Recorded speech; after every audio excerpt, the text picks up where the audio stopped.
On this week's episode of Roundabout U, we talk to up-and-coming musical star Steve Moakler about his journey through the music industry. We will also go backstage the Glass Menagerie. We go to the Wellness Center to stay healthy and get in shape. And finally, we will meet some students who found their true love at Murray State.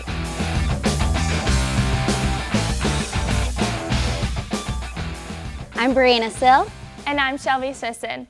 Welcome to Roundabout U. Murray State's Campus Activities Board and the Music Business Program brought successful up-and-coming singer-songwriter Steve Moakler to perform at Love It Live.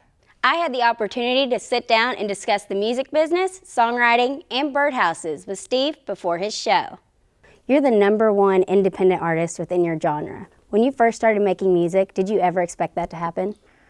I did not. I just wanted to be able to make a living doing it. I didn't think about anything, numbers, or where I'd fall in line with anything like that. I just wanted to be able to do it all the time. What's your favorite part about making music? The songwriting aspect is my favorite. Just coming in every day, having nothing, and then walking out with a song, something that gets stuck in somebody's head and change somebody's life. That's my favorite part, for sure. So we have a lot of music business majors here on campus at Murray State. Do you have any advice for them just stepping into the business? Well, I think you gotta love it to do it. I think if you have a plan B or plan C, I would say it might not be for you. I could be wrong, but that'll be my advice. I think it really is it's tough, and you have to love it, and you have to be willing to do it for nothing a lot of the time, and just enjoy the ride. I think more than anything, you have anytime you start something, you have a place you'd like to end up, but you have to enjoy every step to get there, because that's honestly some of the most fun, is just the in-between points. Yeah, I definitely agree. So you've written songs for artists like Dierks Bentley and Jake Owen. Have they given you any professional advice? What I see, especially Dirk, since I know him more, is just that he's a true artist. He kind of steers. He's not afraid to kind of follow his heart and make a hard swerve left or right, and just whatever he needs to do to kind of feed his heart to feel alive and to keep it exciting for him. So he never told me that, but I've learned that from watching him. Yeah, that's something good to keep in mind. Yeah, for sure. Yeah. So what are your other musical inspirations? To me, it's real life. It kind of whatever feels real. It could be a song about faith, or a song about heartbreak, or a song about where you grew up and what it was like. It's inspiration comes from so many different places. To me, it's just the songwriter's job is just to have your antenna up all the time. A lot of times the songs come from unexpected moments and places, and just a conversation. Usually what somebody says at the end of a conversation when you're going to explain something to me, the very last thing you say, like before you take a breath, a lot of times that's a song right there. So do you have a favorite song that you've written for yourself or for someone else? Riser is probably, at this point, still my favorite song I've written.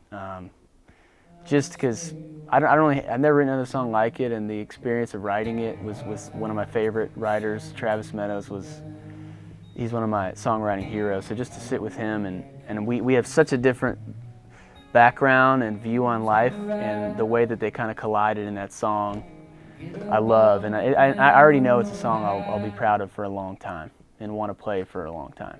Yeah. So. Well, it seems to be a big hit. Well, it's had a good chance. Dirks he's really embraced it, and it's been fun to watch that, and just to get people's feedback and what kind of situations it's helped them through. It's been awesome. I've read that you like to build birdhouses in your spare time. Yeah, it's a little hobby I picked up along the way. Yeah, my dad actually.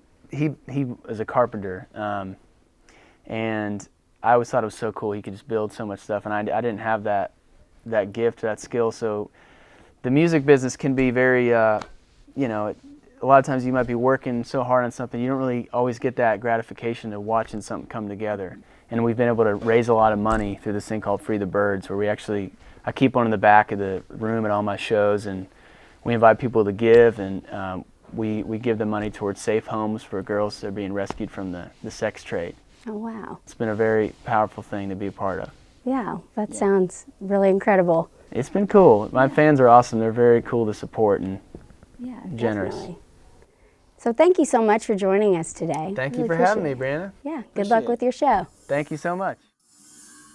The Glass Menagerie is one of the most well-known Tennessee Williams plays to have ever existed, and our own theater department was able to bring that masterpiece to Murray State.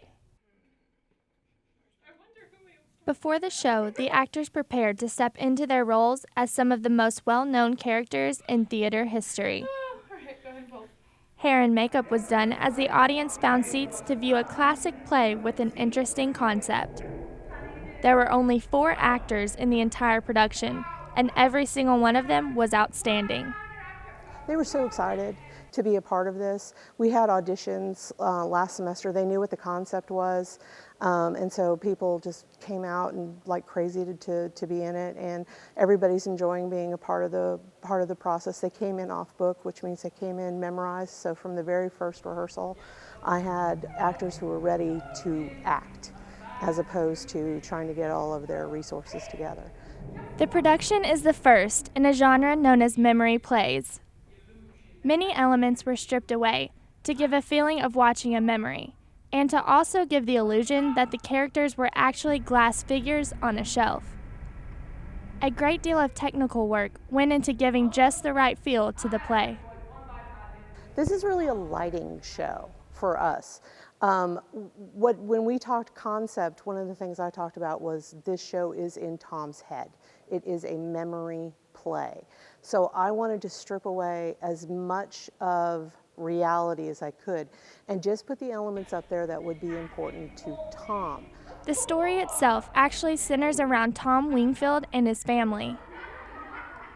Tom works in a shoe factory to support his mother Amanda and his sister Laura, who could not afford to support themselves without him. The problem, though, is that Tom has dreams much bigger than working in a shoe factory for the rest of his life. He's stuck between the decision of should I stay or should I go? And that's really the quandary of the play, where it finds its basis. It's should Tom stay or should Tom go, and does he? And that's what you find out by the end. Tom's struggle with going or staying forms the structure of the play, but though Tom was the central character, the other characters help to drive the play forward. The way that I've described the play to others is that it's a broken family made up of broken people, and that there are strengths and weaknesses in everyone, and everyone can come together if they really try hard enough. Those strengths and weaknesses are put forth for the audience to see and judge for themselves. The actors wanted to present them as honestly and truthfully as they could, and hoped that the audience felt that in the performance. I hope that the audience can just take away a sense of honesty in our performances. I think all of us as a cast bring a lot of really important qualities and tones that people can see in themselves, and I hope the audience can realize that and understand and see a bit of themselves in the characters, because that's all we really want as actors. This play meant more to some than just the characters themselves, though. For Catherine Summerfield, this play was as sad as it was exciting to play. I want to thank everyone that's going to come see this and everyone that's going to support us, because this is my final acting performance at Murray State Theater. I'm a senior. I'll be graduating in May. And I'm sad to leave this program because it has done so much for me as a person and as an actor. And I'm going to be saying goodbye to dear friends and faculty. And of course I'm going to go on to do bigger and better and more wonderful things because of all the things that I have learned here and all the tools I've been given. Thanks to everyone's great effort, they put on a spectacular performance.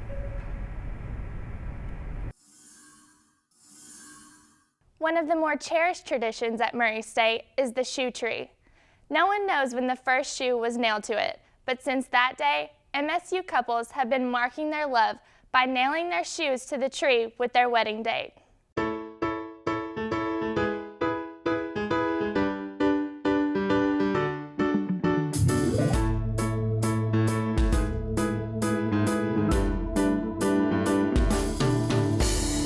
I'm Logan Stout. This is my wife, Stevie Stout. We met at Murray State, actually our first day of class, our freshman year. We were in the same math class, Dr. Lewis's math class, and we struck up a friendship walking back from math class that day, and we remained friends for, well, still to this day, we're still friends, but we remained just friends for 3.5 years. Halfway through our fall semester of our senior year, we began practicing for the Mr. MSU pageant that I was going to be in. And we really enjoyed our practice time, or I did, really enjoyed our practice time together. And then after the pageant was over, we realized that we wanted to have more of the time together. So that's when we started kind of dating, yeah. We had a standing lunch date at Quarters, which is now Mr. J's. But back then it was Quarters, and we had our own booth there. And it was the first Tuesday of the month. That's where we always went, and we did that even when we were friends. We had a lot of class in Wilson, not together, but I did theater and he was OrCom, so we were there a lot. So it was just a quick walk across the street to Quarters. The dance we did was the final dance from Dirty Dancing, if you've seen that movie. But so to practice that, there's the lift in there, and so we were determined we were going to get this lift, and so we started out practicing in the Wellness Center pool. Which, again, I guess you got to go back to, it's funny to think about now how awkward that was for us because we were just friends. So for us to be trying to get this lift in the pool without drowning each other was really funny. And I know the lifeguard in there was thinking, what in the world's going on? It was super awkward. She's tiny, but I'm not. But I'm not Patrick Swayze, so I couldn't. It was difficult. And then all that work, and we had it. Yeah, we got to where we had it. But we did not account for the slant in Love It when you're running from the stage and you're running back towards the back doors. There's that slant uphill. So we didn't quite get it on show night. The lift didn't happen on show night. No. It did a little bit, but not really. But he still won. But so. I won, so. Mr. Murray State University right here. Yeah, former. Well, the shoe tree is such a, USA Today at one point had said it was like one of the top 25 most bizarre traditions in the country. So it really is a very unique thing, not just at Murray, but really anywhere in the country. You just don't see shoe trees. And it's just so cool to be a part of that. It's part of the fabric of the tradition of Murray State University. And because I work here, we both have degrees from here. Our families have very strong ties to Murray State. And so the fact that we met here and now we're a part of that tradition, it's really cool. And then when you see it on campus, if I give a tour to a student and I talk about the shoe tree, I can say, and I met my wife on here, and I tell people I look like I'm 16 and I met this beautiful wife. So if it happened to me, it can happen to you, and the shoe tree is proof of that. So no, I think it's just a really cool thing to see and know that you're a part of it. And it symbolizes all that our marriage has been.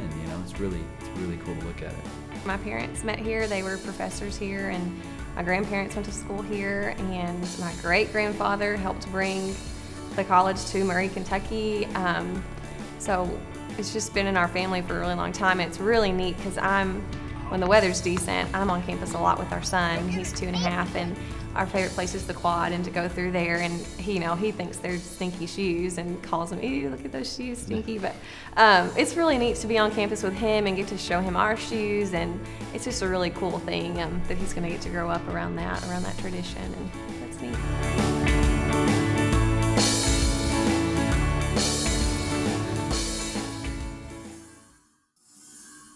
We have an international student reporter joining the Roundabout U team.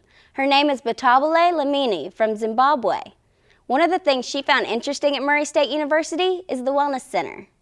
Batabile says colleges in her country do not have a workout facility like ours. We sent her over there to check it out. After this, and that, you must agree with me that the next best place to be is here.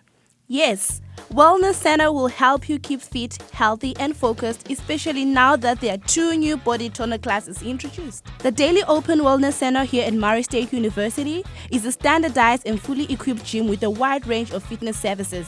The center has introduced high-intensity interval training class and pound class. The HIIT class is designed for people with a small amount of time but still want the result of a good workout. During the class, there are 6 different exercises we do. So each exercise lasts 45 seconds with a 15-second rest. So a circuit is only 6 minutes long, and we do that 3 times. So, for example, we may do a squat for 45 seconds, lateral touchdowns, then knee highs, or high knees, or butt kicks, and then abs.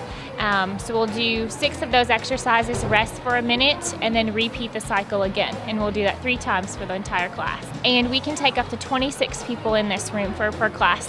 And I teach it 3 days a week, so we have plenty of options for students and faculty and staff to come and utilize our facility. That was all from the high intensity interval training session. Right now, it's time for pound class. It's a really fun and newer exercise. It's a low impact whole body workout that's, again, low impact on your joints. It uses a lot of Pilates, yoga movements, plyometrics that incorporates the use of drumsticks, lightly weighted, so that you're really kind of toning and getting a workout using all movements and elements of your body. So it's a lot of fun. I started last semester, so it's fairly new here at Murray State. There was a pound class before me, but then the instructor actually ended up moving away, and I thought this was a good opportunity for me to step in and try something new.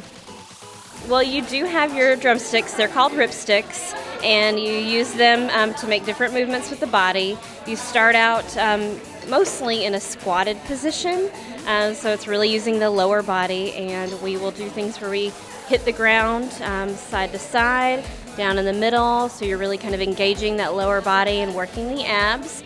And we do some things where we're on the floor and using your abdominals and really pounding the floor with your drumsticks, making a lot of noise.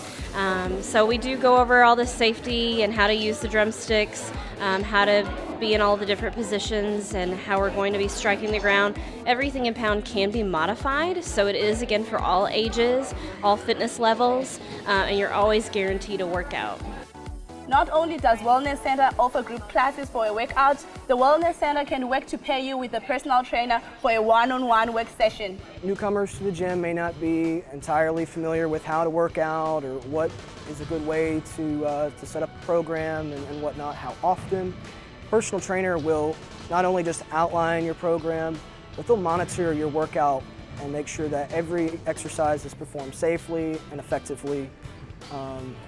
And there's really a whole lot more than that. You really get a friend when you come here and get a personal trainer. We like to motivate all of our clients and really feel connected with them. Andrew is an exercise science pre-physical therapy major at Murray State University and feels this exercise as a personal trainer will help him develop skills needed for his career. I'm getting to take a lot of the information from class and apply it here in a physical setting. So you can read a textbook all day and you might not understand what it says. So it's greatly beneficial for me to come in here and put it to use. To get your own personal trainer, just stop by the front desk and fill out the paperwork. But if you just want to hang out, there is basketball, racquetball, volleyball, swimming, table tennis, and more. The Wellness Center is available to all Murray State University faculty, staff, students, and alumni. For Roundabout U, I'm Batavili Dlamini. The Quad State Band Festivals are a rich tradition at Murray State University. These festivals are among the oldest continuous running festivals in the South and further demonstrate the university's commitment to serving our surrounding region and states. The Senior High Band Festival, recently held, featured 4 honor bands selected by on-site auditions at the beginning of the festival, proctored by the MSU instrumental faculty and select university students. Guest conductors from throughout the world are contacted to work with the ensembles, and an international guest artist is also featured. The 3-day event is highlighted by master classes, concerts by university ensembles, faculty-selected high school soloists, university scholarship auditions, and accumulating concert by the 4 honor bands. But this one runs is unusual because it runs for 3 days, Thursday, Friday, and Saturday. And it's sort of one of those festivals where once it's done, you start planning for the next year. It just sort of never ends. High school students that attend the festival get the chance to familiarize themselves with Murray State's campus and academic buildings. as well as gain immense knowledge about the music through classes and other hands-on learning opportunities. We have master classes for them. We have, as I mentioned, a guest soloist. We bring in guest conductors from all over the United States. And so it's a chance to work with some really good professionals and to witness some great music making. A lot of work from the students goes into the Quad State Festival, but there is no denying the growth and development achieved throughout the experience. What the entertainment students get out of the festival is just as important as the education. They learn from different conductors, maybe different techniques about tuning or how to phrase or all kinds of different musical ideas, but then they also get to share that experience of making music together.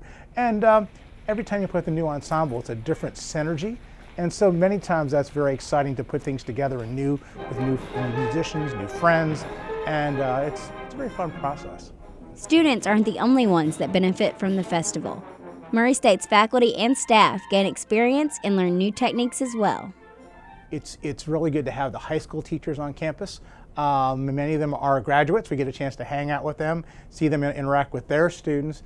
And I actually have the directors, a couple of them get together with my students, and we do a little class in my band director's class where they get to ask them about finding first jobs and things like that. So we have a clinic for the directors on some things, but then they also give a chance maybe to give back to our students. Well, I think they get a different slant. I think not only do the students, but the band directors themselves, you'll see them sitting in on rehearsals throughout the day, and it's a chance for them to watch somebody else that's a proven commodity, and they can sit there and take notes and listen and get a little education themselves. Exposure of Murray State's campus and facilities to the visiting high school students makes a win-win for all parties involved. Because anytime I think you get high school students on our campus, I think that's an advantage because we have a lot to show off on our campus.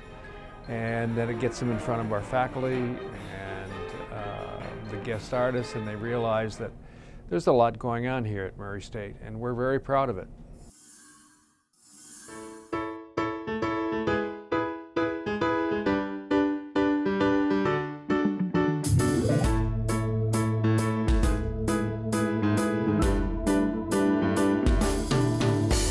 My name's Marshall Smith, and this is my wife, Dana Smith. We currently live in Maryville, Tennessee. We met my freshman year, his sophomore year. We both lived in Hester, and he was the sports guy. The athletic director? Yeah. I was the athletic director. And so he was at all the meetings, and I happened to catch wind that she was a golfer, and I myself am a golfer. Yeah, well, I didn't like him. I mean, we're friends, but I didn't like him at the time. I had a boyfriend at home. I didn't need him.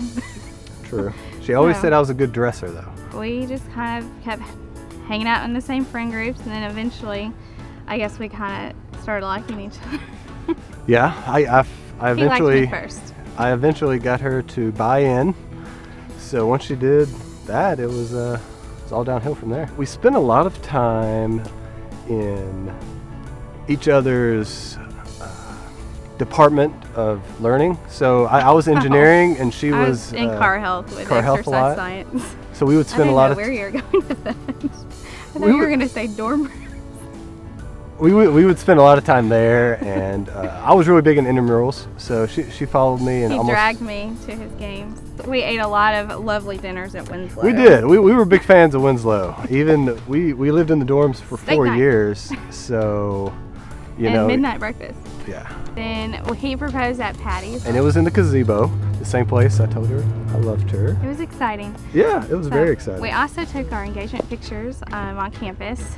We had snow one day, and we had snow for a while, but it had finally gotten sunny, and it was our senior year, and so I was at my internship, and it was really sunny. I was like, so I got permission to leave my internship because I was like, I have the perfect opportunity to take pictures on campus with the snow and the sun. The shoe tree stands as a remembering point for ones that came before you, and for me, I've actually had 3 generations of family members graduate from Murray State.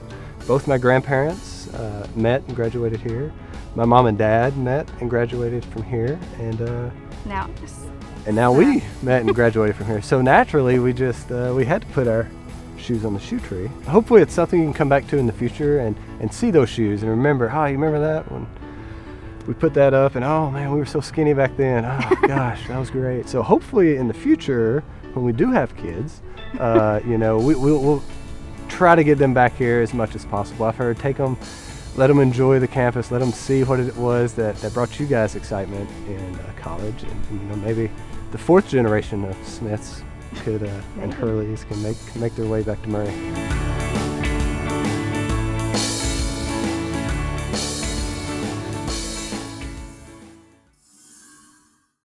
That's all the time we have for today. If you missed a part of today's show, you can always check us out on the web at roundaboutu.com.